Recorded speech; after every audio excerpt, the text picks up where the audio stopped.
Hindi po makakalaban si Filipino boxing icon Manny Pacquiao sa 2024 Paris Olympics.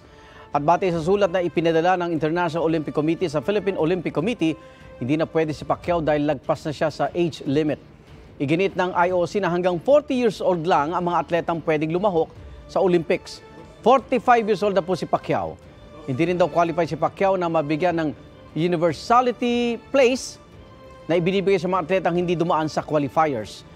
Sa ilalim ng universality rule, papayagan lumahok ang ilang atleta sa individual sports kung sa nakaraang dalawang Olympics ay hindi lumagpas sa 8 ang ipinadalang atleta ng bansa sa individual events. Sa Tokyo 2020 Olympics pa lang, 19 man lumaban para sa Pilipinas. Wala pa reaksyon si Pacquiao sa desisyon ng IOC. Igan, mauna ka sa mga balita. Mag-subscribe sa GMA Integrated News sa YouTube.